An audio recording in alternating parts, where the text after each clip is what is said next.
Hello, welcome. Hi, my name is Anna Sorina Popa, and I am a classical pianist, a Tai Chi, Qigong, and meditation practitioner and teacher. This video is part of a series that explores the application of principles from these disciplines to piano playing. So today, I would like to talk about lower back pain. Lower back pain in pianists and other instrumentalists is a growing concern because it can be debilitating for us, particularly pianists. If we cannot sit upright, we cannot practice, we cannot perform.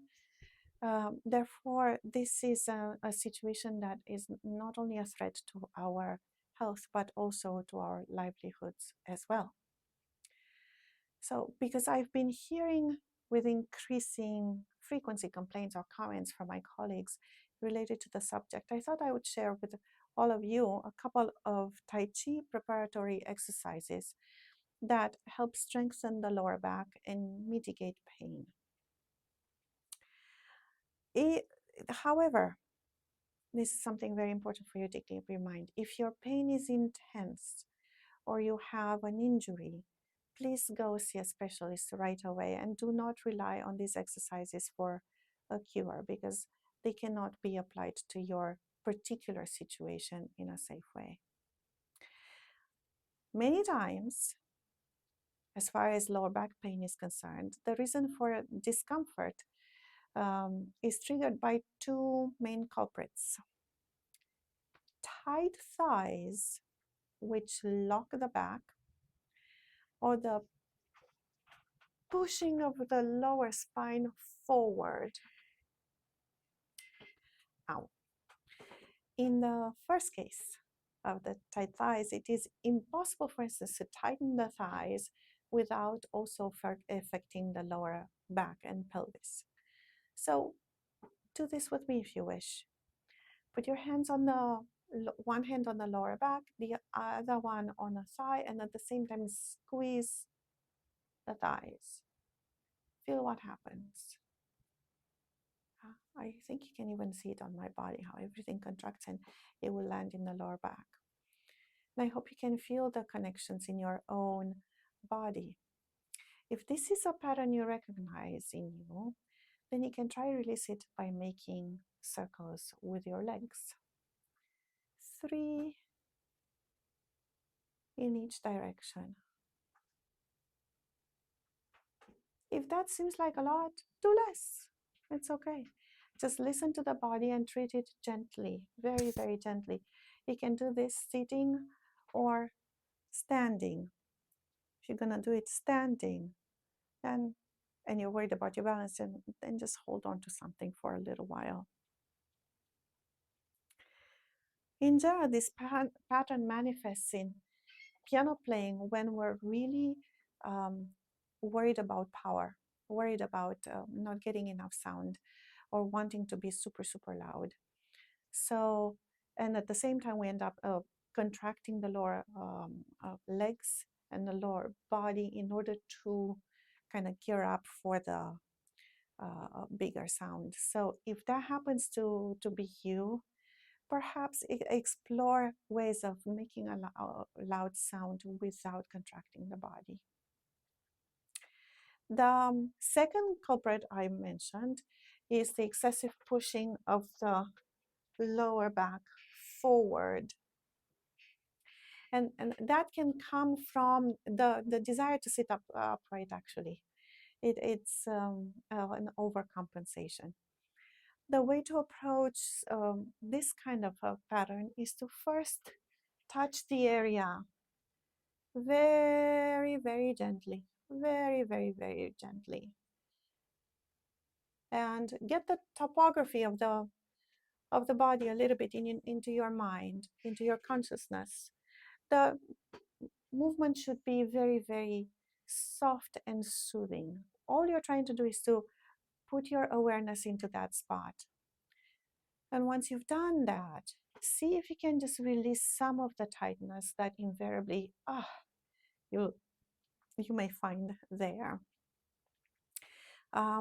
It will not take long, but this encouragement from your touching of the lower back will go quite a long way into allowing your body to release it.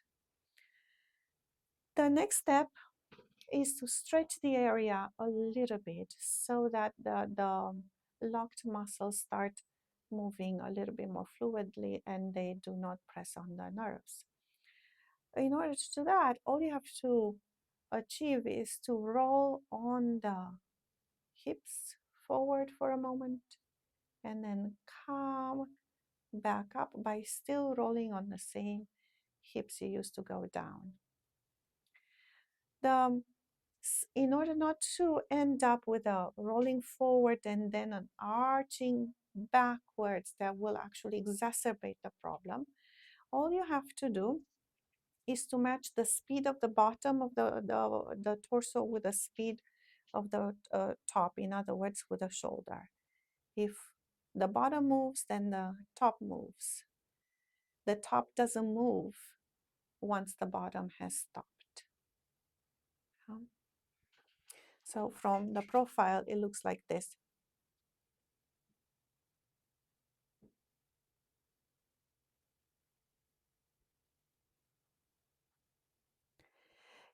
If you have the ability in your body and you're comfortable, you can also leave a hand on the back.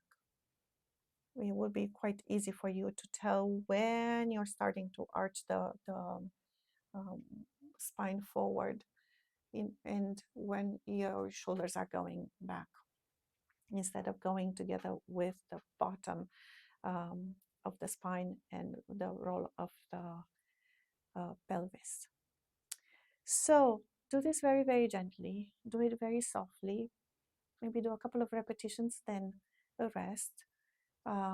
If it feels beneficial, then do another one. What's the most important aspect here is to, again, be gentle, very, very, very gentle with your body.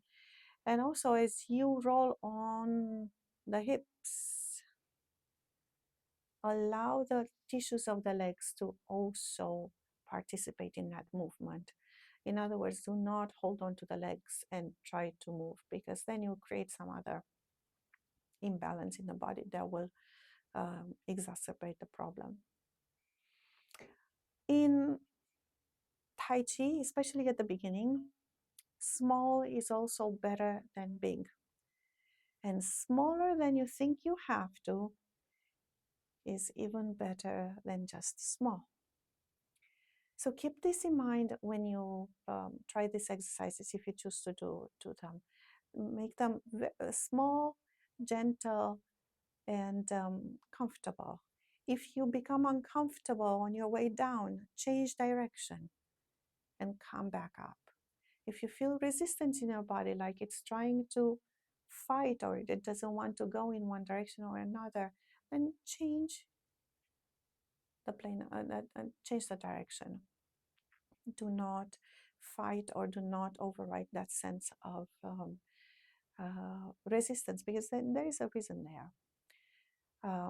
In general, with any pain or injury, the first thing to do is to find a small range of motion that allows you to be comfortable and happy, basically. And from there on, you work into increasing it slowly and very, very gently. Those are the principles. So I hope this was useful to you. I have used these exercises several times in my life when I had to unwind some stuck spots. They've been very beneficial to me, therefore I hope they will be to you as well. If you have any questions, please don't hesitate to contact me at annapopa.com or to leave me a question or a comment in the section below. In the meantime, I wish you a speedy recovery and a lot of gentle movement to you. See you next time.